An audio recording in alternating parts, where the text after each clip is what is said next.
Out, the figures aren't too good. More than 13,000 riders were surveyed. More than 50% called service poor. More than 30% said it was okay. Only 6% said it was good. And the other 7% failed to respond. Eyewitness reporter Richard Riggs says that for Detroit, the Detroit DOT today paraded what may be a major factor in improving that bus system. The results of the bus survey were hardly surprising. The buses were old, broken down, and rickety.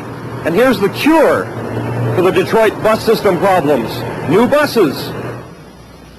These are General Motors' new Rts-Ii models, cost $96,000 each.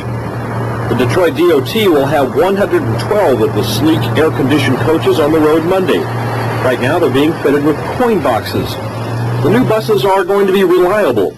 Detroit had so many old buses, like number 1964, it's 18 years old by the way, that breakdowns were a major problem that continually snarled service. The new buses are comfortable, air-conditioned, clean, and clever.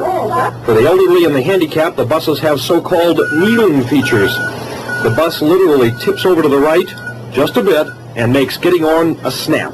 We asked 63-year-old Rosa Ponder. She has arthritis. The other bus was a little too high to step up with a force. I didn't have the strength to step up that high. Easy. I could do it with a pull.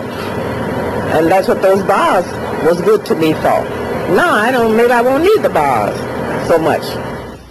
The DOT survey showed, too, that late buses and too few buses caused most complaints, so new buses are bound to help, and so, too, will a new sick accident policy for the drivers.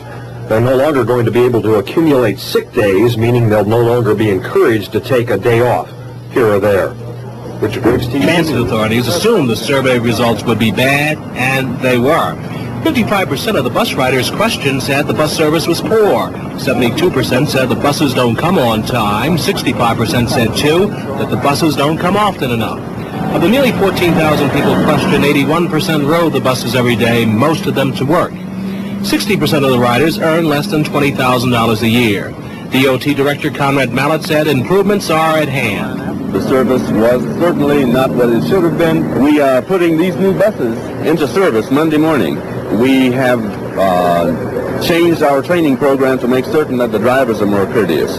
We have improved our ability to render reliable and dependable coaches. One feature of the new buses is a special kneel-down device that lowered the bus for the elderly to get on. 35 will be on the roads by Monday, another 76 new buses by year's end. John Blunt, News 4. One of the worst storms in the city's history. They knew service wasn't good. They didn't expect people to be very happy with it, and they weren't disappointed. The major concerns were that the buses did not come often enough and that they did not come on time. And certainly as a consequence of operating an ancient fleet that was, as a function of its age, unreliable, we agree with the results of the survey. The buses, in fact, did not come on time, and they were not often enough. And from personal experience, I can tell you when they did come on time and often enough, they were so crowded that this director was not able to get on several at the corner of Boston and 14th. The new coaches with the kneeling feature, Mr. Mallett noted tongue-in-cheek, was sheer coincidence that he announced the results of the survey today as the first 35 of these were delivered. They'll go into service on Monday, and that by itself, said Mallett, should improve service. We know that those buses, because of the reliability that's built into them, will go a long way toward assisting us in maintaining a reliable, dependable fleet of buses for our patrons and to meet our schedules. By the middle of July, 111 of these new GM coaches will be on the line. That should improve things somewhat. One wag noted, you can tell they're new. There's no graffiti on them yet. But wait till Tuesday. From the West Side Bus Yard, Jim Harrington, Channel 7 Action News reporting.